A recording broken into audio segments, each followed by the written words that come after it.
নিশ্চয় আমি গম পাই আছো সময়ৰ সৎগুৰু মহাৰাজেহে কি কৰে আমাৰ ভগৱানক আৱিষ্কাৰ কৰিব পাৰে।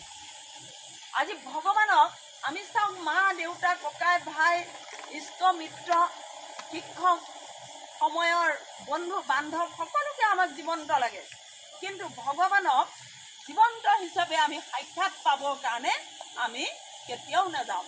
কিন্তু আমি মায়াৰ পাশেদি মায়াৰ চালনাত কোনোবাই যদি আমাক চালনা ভুলনা কৰি আমাক কি কৰে মানে আমাৰ জাতি নষ্ট কৰিবলৈ ধৰে, আমাৰ ধৰ্ম নষ্ট কৰিবলৈ ধৰে, আমাৰ জীৱন বৰবাদ কৰিবলৈ ওলায়, কিন্তু আমি সেইফালে খুব সোনকালে গতি কৰোঁ।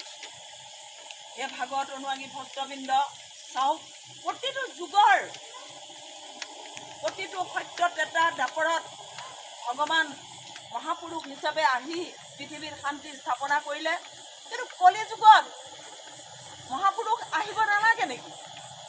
কলি যুগৰ মহান পুৰুষ নাই নেকি? আমি যদি শাস্ত্ৰত চাওঁ তেতিয়াহ'লে আমাৰ কাৰণেও সেইজন যুগৰ মহান পুৰুষ আছে বুলি আমি পালোঁ। তো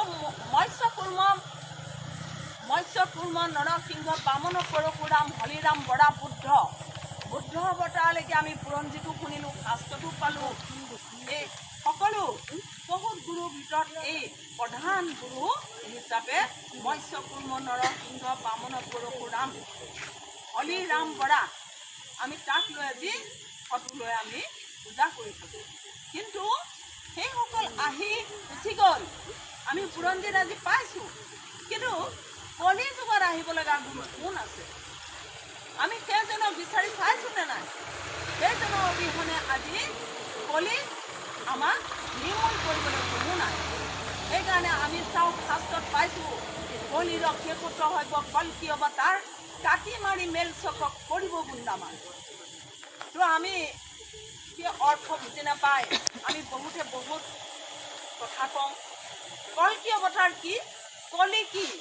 আমাৰ মানুহে কয় কলকব্জা, কোনোৱে কয় কাটি মাৰি হ'ল কল্কি অৱতাৰ। নহয়, এইজন অৱতাৰী মহাপুৰুষ আহি গ'ল, তেওঁ আমাক কি দিব? কাটি মাৰি মেল চকক কৰিব বুন্দামাৰ। আমাৰ লগতে সমস্ত জীৱৰ লগতে কি আছে? কাম কোৰ লোভ মোহ অহংকাৰ ৰূপী মেলছ আমাৰ লগত আছে। এই মেলছে আমাৰ মনক চলায়ন কৰি ফুৰিছে। আমি নকৰিবলগীয়া কাম কৰোঁ, আমাৰ ল'ৰা ছোৱালীয়ে নকৰিবলগীয়া কাম কৰে, আমাৰ গুৰু পিতা মাতা ভাই ভনী ককাই ভাই আমাৰ ৰিষ্টা আমাক কেতিয়াবা নাশ হৈ যায়। আজি ঘোৰ কলি যুগত এই চৈতান পাঁচটাক আমি হটাব পাৰিলে, সেইকাৰণে সময়ৰ তত্ত্বদৰ্শী মহান পুৰুষ কলি কি, কলি ক'ত আছে? কলিক নিৰ্মূল কৰিলেহে প্ৰত্যেকখন হৃদয়ত কি হ'ব? পৰিৱৰ্তন হ'ব। তো সেইকাৰণে আজি যুগ পৰিৱৰ্তনৰ কাৰণে আজি পৃথিৱী হাৱা পানী বায়ু এইবোৰ পৃথিৱী প্ৰকৃতি সলনি নহয়, সলনি কৰিব লাগিব আমি কি? প্ৰত্যেকজন হৃদয়ৰ প্ৰত্যেকজন মানৱৰ হৃদয় সলনি কৰিব লাগিব। হৃদয় পৰিৱৰ্তনেই যুগ পৰিৱৰ্তন। সেইকাৰণে আমি কলিক হটাবৰ কাৰণে কি কৰিব লাগিব? নামৰূপী খৰ্গলৈ মনৰূপী বেগী ঘূৰাত আমাৰ বৰ্তমানৰ যুগৰ মহান পুৰুষ কলি কি কল্কি ৰূপী অৱতাৰী মহাপুৰুষ আহিব। আজি আহি পাইছোঁহি, আপোনালোকক পাই বহুত এতিয়া ডাঙৰ ডাঙৰ মানুহ ইয়ালৈ নাহে, সৰু সৰু জাতিয়ে আমি এক গুণ্ডা মাৰ বান্ধি আজি ধৰ্মক ৰক্ষা কৰিলেহে আমাৰ দেশ ৰক্ষা হ'ব। আৰু এই ধৰ্মক ৰক্ষা কৰিব পাৰিলেহে আমাৰ গাঁও বুঢ়ী নগৰ চহৰ শান্তি হ'ব। সেই ভাগৱত অনুৰাগী ভক্তবৃন্দ, আজি আমি ৰামৰ মূৰ্তি প্ৰতিষ্ঠা কৰি চিঞৰি থাকিলেও ৰাম ৰাজ্য প্ৰতিষ্ঠা কেতিয়াও নহয়। প্ৰত্যেকৰ হৃদয়ত ৰাম ৰাজ্য ৰামক স্থাপন কৰি জীৱন্ত ৰামক চৈতন্য কৰি আৰু আমাৰ হৃদয়ত ৰাম ৰাজ্য প্ৰতিষ্ঠা কৰিব লাগিব, তেতিয়াহে আমাৰ দেশ গাঁও সমাজ শান্তি হ'ব। সেই ভাগৱত অনুৰাগী ভক্তবৃন্দ চাওক, যিজন আজি আমাৰ যুগৰ মহান পুৰুষ আজি আমাক যি নামৰ জ্ঞান দিলে, যে কলিত কৈছে নামে আধাৰ। হৃদয়ত আজি ভগৱানক চৈতন্য কৰি আমি কোন দিশে যাব লাগে, কোনফালে যাব লাগে ভগৱানে আমাক আজি তাত দিছে সেয়া আমি জানিবলৈ আহিব লাগে। চাওক এই ভাগৱতৰ ভক্তবৃন্দ অৰ্জুনৰ ৰথখনক চিন্তা কৰক। অৰ্জুনৰ ৰথত 4টা ঘোঁৰা কিয় দিলে? অৰ্থাৎ কৃষ্ণই সাৰথি হৈ আছে। আমি ভালকৈ অনুভৱ কৰোঁ।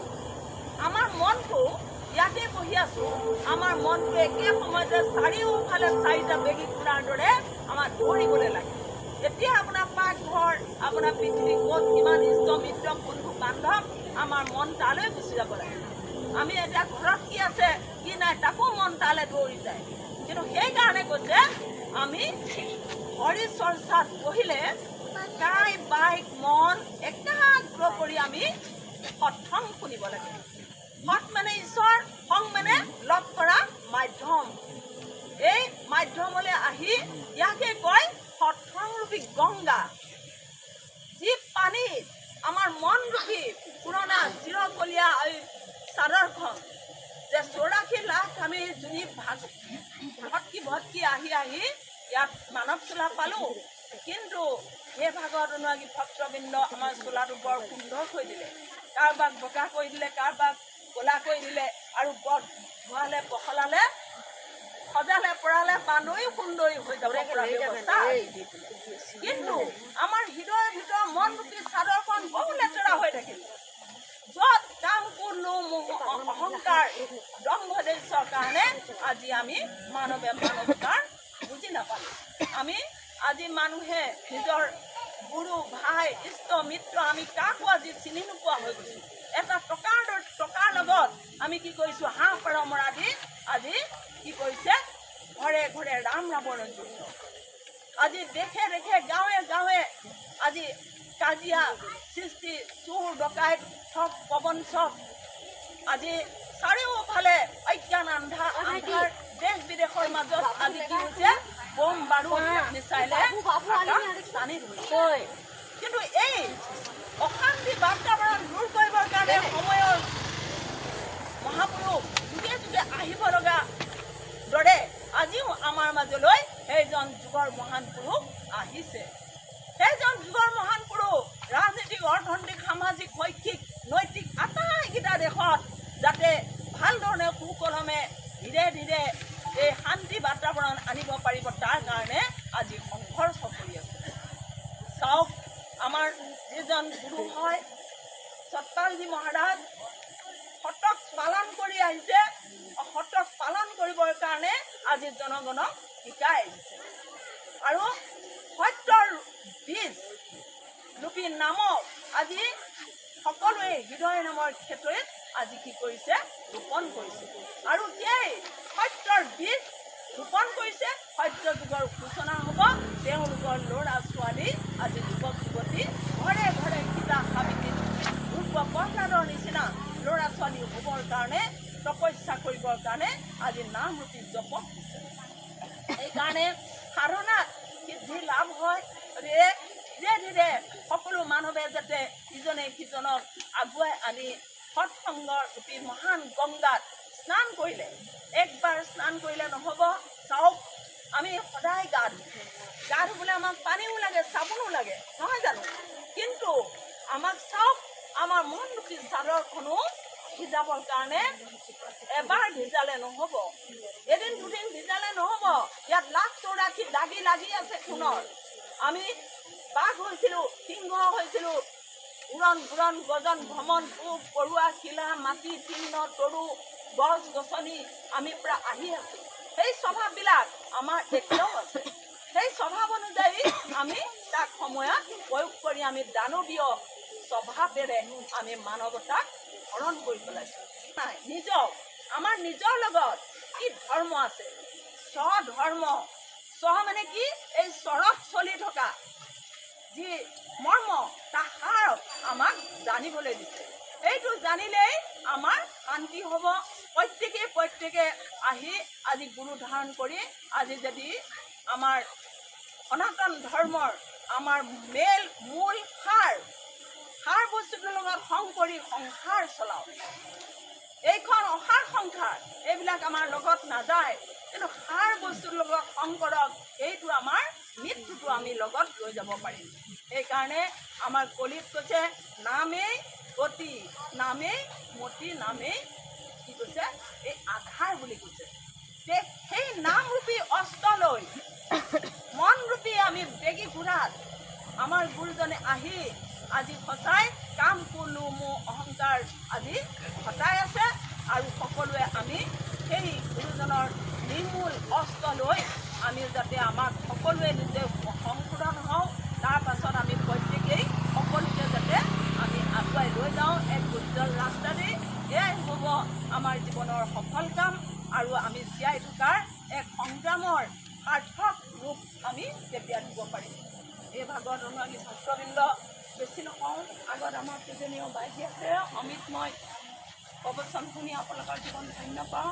হৰি ওম তৎসৎ। বলিয়ে শ্ৰী আনন্দ কান্দ ভগৱান কি জয়, জগজননী মাতা কি জয়, ভক্ত ভগৱান কি জয়, মানব ধর্ম কি জয়। ওগুলাই বলছি আর আমাদের মহিলাগুলাকে বলছি বিশেষকে আমাদেরকেও মানে গুরুত্ব বেশি মহিলাগুলাকে আমি তো দেখে পাই মহিলাগুলাকে বেশি চলতি আহে। আজকে যেহেতু মানে 70% মহিলাগুলাকে অধিকার হয়ে আহে, তো ওটা কারণে আমি বলছি আর মহিলাগুলা বেশি গুরুত্ব দিতে লাগে। যেহেতু পুরুষ মানুষগুলা আপনাকে ধ্যান নাই দিয়ে, কিন্তু আমাদের লড়া ছোয়ালিকে বা সমাজটাকে ঘরটাকে ধরে রাখতে হলে বিশেষকে মহিলাগুলাকে হাত বেশি থাকে। তো আমরা সচ্ছি আমরা তো ওরকম বহুত আগে মানে যেরকম মানব ধর্ম বলে ধর্ম তো নয়, আমরা সবে সনাতনী নয় জানি। তো বিনা গুরুকে তো জীবনটা জীবনেই নয়। আমাদেরকে গুরু একটা লাগে, যেরকম ছোটো ছুয়াকে মা বাপ গুরু, ওরকম আমরা যখন বড়ো হয়ে যাই আমাদের যখন জীবনকে যখন শৈলী জীবন আরম্ভ করি তখন আমাদেরকে একটা গুরু ধরতেই লাগে। যেরকম স্কুল में কর্ম শিখায় ওরকম আমাদের একটা সনাতনীকে একটা আমাদের নিয়ম নীতি মানে বলা উঠা বসা ওইগুলাকে আমাদেরকে গুরুকে দরকার হয়, যাতে আমরা ইয়াকেটা है আজকে আমরা দেখছি পিছিয়ে দিনকে তো নাই দেখছি না আমাদের আনেওয়ালা পিढ़ीটা কী করবো বা আমরা মৃত্যুকে পিছিয়ে আমরা কাহা যাবো কী হবো কি নাই, ওইগুলো আমাদের সনাতনী में बहुत ইম্পর্টেন্ট বস্তু লাগে। তো ওইগুলা আমরা এইগুলা से পাই, আমরা ওই জায়গায় গুরু আমাদেরকে লাগে কেউ भी কোনো भी মানে আমাদের গুরু ধরে গিয়ে চলতে লাগে। ওইটাই প্রার্থনা করে দেবো তোরা ভালো হয়ে যাবি, প্রার্থনা করলে সে ওদেরকে মানা করে যে ওদের মরম ভাবনাটা যোনটা ওটা ঠিক হয়ে যায়। মেন তো আমাদের খোয়া ফুয়া আমাদের রেহেন সেহেনটাই প্রবলেম লাগে। আর আমরা যদি 100 বার বলবো তোরা মদ নাই খাবি, তোরা এইগুলা করে ভালসে চলবি, নিজের স্বাস্থ্যপাতি ঠিক রাখবি, সাফ চিকুন থাকবি, আমাদের বাত নাই শুনবেন। কিন্তু থার্ড পার্টি কেউ আসে বলে দেবেন তোরা মদ নাই খাবি, তোরা এরকম চলবি ওরকম চলবি, ওদের বাতটা ফটসে শুনে দিবেন। এটা কি মতলবের বাত হলে বলো? ওইটা কারণে আমাদেরকে সজাগ হওয়াটা বহুতেই দরকার হয়। নাই তো একটা টাইম এরকম আসবে যে হয়তো আমার ছোয়াটাও চলে যাবে বা আমার নাতিপুতি চলে যাবে, আমাদের মানে সনাতনী ধর্মটাকে আমরা ধরে রাখতে নাই পারা নিচিনাই হবে। আরেকটা কথা বলছি, আমি যদি সহি আহি, আমি যদি মানে হিন্দু সনাতনী যদি লাগি, তো আমার এইটা দায়িত্ব লাগে আমার সমাজটাকে, আমার ঘরটাকে, আমার পরিবারটাকে আমি ধরে রাখা, আমাকে ঠিক করে রাখা। আপনারাই বলছি। আর বলবার আমি যদি আমার সাথে কোনো ভুল গলতি হলে তো আমি ক্ষমা পাচ্ছি। जय श्री राम। जय श्री राम। তো আজ অলপাকে আমাদের মা সীমা বলে গেলে কি মানে খুব সুন্দর সে বলে গেলে যে আরও গুরুত্বপূর্ণ মানে কথাখিনি বলে কি গেলে সঁচাকে আজ স্বয়ং রাম ভগবান ও ভগবান রহে তেও ওকে গুরু ধরতে পড়লে, কৃষ্ণ ভগবান স্বয়ং ভগবান রহে হলে भी ওকে গুরু ধরতে পড়লে। তো আমরা তো সাধারণ মানুষ লাগি, তো আজি ঘরে যদি আমার जितना भी ज्ञान থাকুক, আমি যদি পড়ে লিখে কে वकील इंजीनियर सब বলে যেতে পারি, কিন্তু আমার যদি গুরু নাই কেন তো আমি আমার মানে জ্ঞান নাই কে বলতে পারি। মানে ঘরে যেরকম যে একটা যদি আমার সব জ্ঞান থাকা সত্ত্বেও যখন ঘরে কোনো একটা কাম হয় তো আমাকে জ্যেষ্ঠটাকে দরকার হয়, ওয়ার্ডসে পরামর্শ নেবার দরকার হয়। তো আজ আমি সাংসারিক জীবনে এই গুরু নাই থাকার কারণে সাংসারিক জীবনে বহুত ওরকম ছোটো ছোটো বাত আছে আমরা নাই জানি, আর নাই জানবার খাतिर আমরা দুঃখ আরও কষ্ট পাই। আমরা আজ বিশেষকে তোরা দেখবে আমাদের এই সমাজটানে যখন লড়াটা যখন 14 বছরকে হয় না, তখন 14 বছরতেই ও গুটকা খাতে শিখছে। যখন ও যদি 16-17 বছর হয়ে যায় না, তখন 2-3 জন মিলেকে মানে পয়সা অলপ গুটাইকে ওসব মদ খাতে শিখে যায়। तो सोचे कि छोटो से वो मौत में चले जाते, तो मौत में जुआर लगे लगे कितना नष्ट होते। एक तो स्वास्थ्य खराब होते, दूसरा नंबर होले कि जे वो आगे दिखे जो वहाँ के की करते लगे, एक घर के खातिर की करते लगे, माँ के खातिर की करते लगे, तुम्हार बाप के खातिर की करते लगे, उगला सब जाने नहीं पाते। তো এটা খাতিরে নাই জানে পাচ্ছেন যে আমাদের মাঝে যে হিন্দু মানুষই আহি যে আমাদের কোনো দিন भी नहीं के ना আমাদের জায়গা भी नहीं के আমাদের जहाँ तहाँ गोटे नामघर तो बनाई दीजिए वहाँ একটা साकी जलाবার आदमी भी नहीं के আর আমাদের আমরা খালি হিন্দু মেয়ে দেখে পাই আমরা যে মাইকি মানুষই ঘরে পূজা করে মোটা মানুষ তো এরকম বলে ভাবে যে এই পূজা করার কামটা আমার নাই লাগে এটা মাইকি মানুষ করেই লাগে ওরকমও দেখা পাই তো এরকম যদি অবস্থা এরকমই যদি চলতে থাকবে না এক সময় এরকম আসবে যে আমাদের হিন্দুত্বটা যে মানে যে হেরাই যাব এক সময় এরকম भी আসতে পারে যে রাম কে রহে হনুমান কে রহে কেউ মানে এই নেক্সট জেনারেশন যে লড়া ছোৱালী আসবে না ওসব কেউ চিনেই नहीं পারবে এরকম হালত হবে তো হাজার লিখে পড়ে के जितना ज्ञानी हो যায় এই সৎসঙ্গটাই এরকম একটা মানে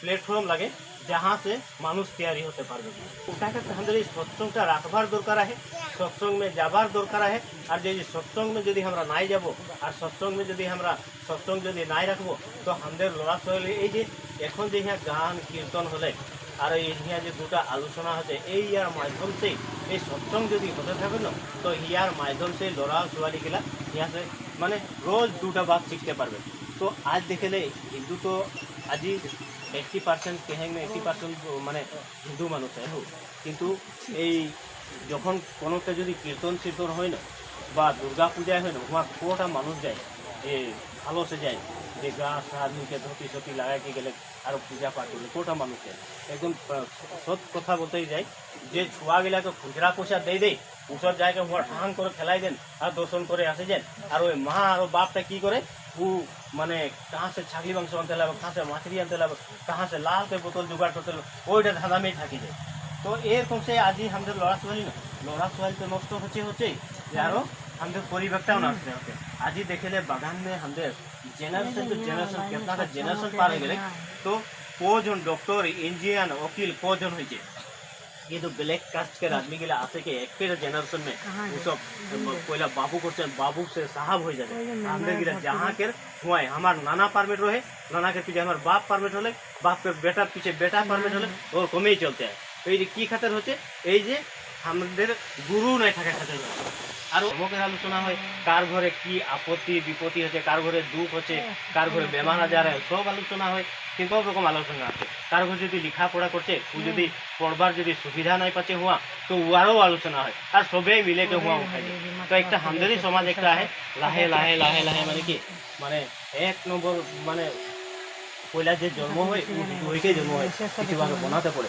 কিন্তু বেলেগ বেলেগ ধর্ম में बनाते पड़े किंतु আমাদের হিন্দু আদমি কি করে একদম জন্ম পাতেই ও হিন্দুই থাকে কিন্তু ও যে এই যে গুরু নাই থাকার কারণে ও नाम के खाली हिंदू থাকে যায় ওর কাম में কোনো নাই থাকে আর আজ আমরা नाम के खाली মানুষ লাগি আমাদের মানবতাই নাই के মানে মানুষের খালি রূপ নাই গুণ একটাও নাই বলতে পারি আমাদের তো ভাষাকে দেখে দে এখন যে এই যে এখন যে খিচুড়ি বলছে वहाँ যদি ভাব আর ভক্তি যদি থাকে না ওইটা প্রসাদ হয়ে যায় তো আজি এই যে হিয়া যে এটা তো হল কীর্তন এগুলো একটা সঙ্গীত লাগে হিয়া ভক্তি ভাব থাকার খাतिर ওটা কীর্তন হয়ে যায় ওটা তো একটা মানুষের উপরে যদি ভক্তি ভাবটা থাকে যদি ভিতরে যদি ঢুকে যায় না ও মানুষ বনে যায় ওখানটায় তো তখন বহুত বাত আছে আরো মানে বললে সে হয়তো আদায় না হবে একদম আরো আমাদের এই সৎসঙ্গটা এরকমই জারি রাখতে লাগে आज এই লাইন में হলে কাল ওই লাইন में হলে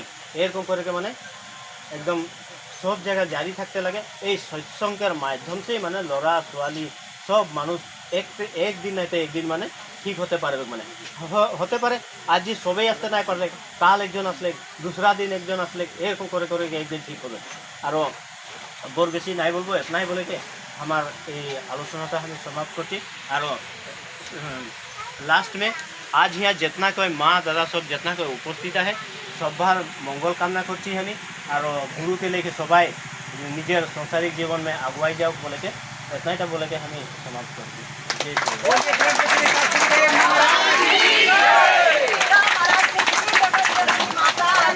जय